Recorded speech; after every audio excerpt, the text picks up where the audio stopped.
Hello guys. Last session में हम लोगों ने बात करी थी कि ऑटोकैड में हम लोग काम करते कैसे हैं और इसके इंडस्ट्री में रोल क्या है। तो नेक्स्ट आज हम लोग बात करने वाले हैं कि ऑटोकैड में काम हम लोग करेंगे कैसे। मीन्स अगर आपको ऑटोकैड में कुछ भी ड्रॉ करना है, line, circle, arc, rectangle, means या आपको कोई भी ड्राइंग बनानी है, तो हम लोग ऑटोकैड में काम करेंगे कैसे। तो देखिए, अगर आप लोगों को ऑटोकैड में किसी भी टाइप की ड्राइंग बनानी है तो उससे पहले आपको कोऑर्डिनेट सिस्टम के बारे में पता होना चाहिए।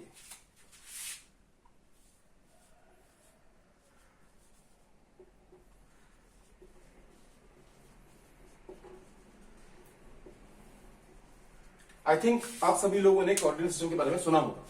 स्कूल टाइम में भी हम लोगों ने स्कूल में ग्राफ पेपर में कुछ लाइंस, ज्योमेट्रीज ड्रॉ करी थी। वहां पर भी हम लोगों ने इस सिस्टम को फॉलो किया था। तो पहले तो हम लोग बात करते हैं कि कोऑर्डिनेट सिस्टम आखिर होता क्या है, इसकी जरूरत क्या है। देखिए क्या होता है, स्पेस में किसी भी पॉइंट को लोकेट करने के लिए हम लोग एक मेथड को फॉलो करते हैं, दैट इज कोऑर्डिनेट सिस्टम। बड़ा सिंपल सी बात है। सपोज अगर अभी मैं बात करूं कि अभी मैंने यहां पर एक पॉइंट लगाया और नेक्स्ट सेशन में हम लोग अगर हम बात करें कि जिस पर्टिकुलर लोकेशन पर मैंने आज पॉइंट लगाया था उसी लोकेशन पर मुझे पॉइंट लगाना है, तो शायद मे बी उस दिन मैं ना लगा पाऊं। बट अगर मैं आपको आज बता दूं कि मैंने एक पॉइंट प्लेस किया है जिसकी डिस्टेंस इस वाली साइड से, इस कॉर्नर से सपोज 100 यूनिट है एंड सिमिलर बॉटम से अगर 500 यूनिट है, सो दैट मीन्स कि हमको इस पर्टिकुलर पॉइंट की पोजीशन डिफाइन है। अब इस पॉइंट को अगर हमें कभी भी डिफाइन करना पड़ जाए तो हम कर सकते हैं, ठीक है। तो अभी हम लोग बात करने वाले हैं कोऑर्डिनेट सिस्टम के बारे में। तो स्पेस में किसी भी पॉइंट को लोकेट करने के लिए हम लोग एक मेथड को फॉलो करते हैं, दैट इज कोऑर्डिनेट सिस्टम। अब अगर हम बात करें पॉइंट लोकेट करने की, तो किसी भी पॉइंट को लोकेट करने के लिए मल्टीपल मेथड्स होते हैं, जिनमें से हम लोग कुछ मेथड्स के बारे में आज बात करने वाले हैं, क्योंकि हम लोग बात करने वाले हैं ऑटोकैड 2D के बारे में। तो फिलहाल अभी हम लोग 3D पोर्शन में नहीं जाने वाले हैं। ऑटोकैड 2D में जिन सिस्टम्स की जरूरत पड़ती है हम लोग फिलहाल आज उन्हीं के बारे में डिस्कशन करने वाले हैं। चलिए, तो जनरली हम लोग बात करने वाले हैं आज दो मेथड के बारे में। फर्स्ट इज कार्टेशियन, या इसको हम लोग रेक्टेंगुलर के नाम से भी जानते हैं। इस पर्टिकुलर पॉइंट में होता क्या है कि हम लोग हर पॉइंट के कोऑर्डिनेट्स को एक्स और वाई की टर्म्स पे डिफाइन करते हैं। सिमिलर नेक्स्ट इज पोलर,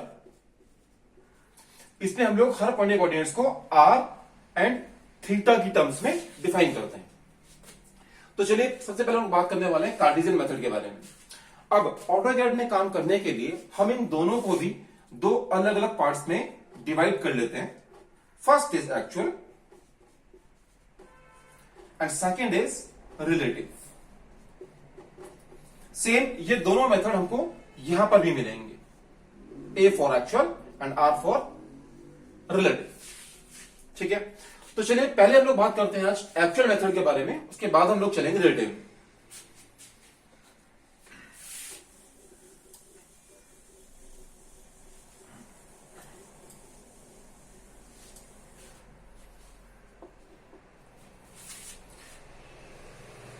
देखिए कुछ इस ढंग से होता है, दो एक्सिस होती है हमारे पास, X axis, X dash, Y, Y dash. ये होता है हमारा ओरिजिनल पॉइंट। इस पॉइंट के कोऑर्डिनेट्स होते हैं 0,0। एक्स साइड में पॉजिटिव, इस साइड राइट हैंड साइड में हमारी वैल्यूज जो होती हैं वो पॉजिटिव होती हैं, ऊपर भी same positive, negative and negative. Suppose अगर हम बात करें कि हमको एक रेक्टेंगल बनाना है, इसकी लेंथ सपोज a है,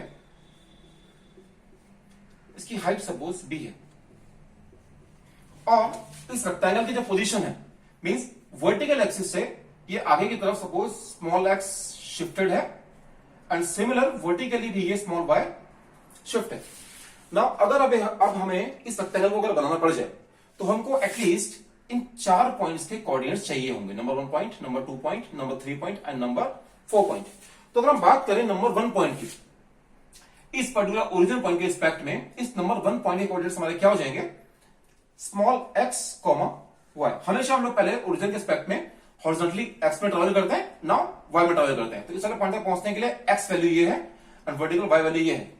तो नंबर 1 पॉइंट के कोऑर्डिनेट्स हमारे हो जाएंगे स्मॉल एक्स कॉमा वाई।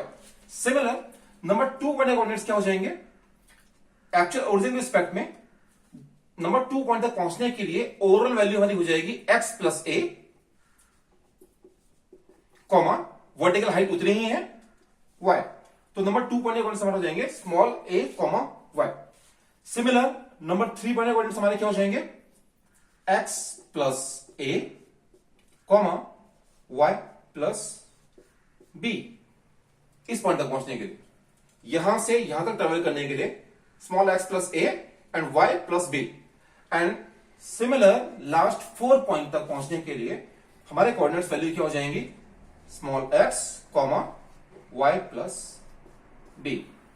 ये जो मेथड है ये कहलाता है एक्चुअल मेथड, कार्टेशियन फॉर्मेट में एक्चुअल मेथड कहलाता है। अब देखिए क्या होता है, अगर हम इस मेथड में ध्यान दें, हमको पर्टिकुलर पॉइंट्स तक पहुंचने के लिए कुछ ना कुछ कैलकुलेशन करनी पड़ रही है, एक्स प्लस ए वाई प्लस बी। और देखिए एक चीज और होती है, ड्राइंग्स में हम लोग जितनी ज्यादा कैलकुलेशंस करेंगे उतनी ज्यादा एरर्स बढ़ती जाएंगी। तो जनरली हम लोग ऑटोकैड में काम करने के लिए इस पर्टिकुलर मेथड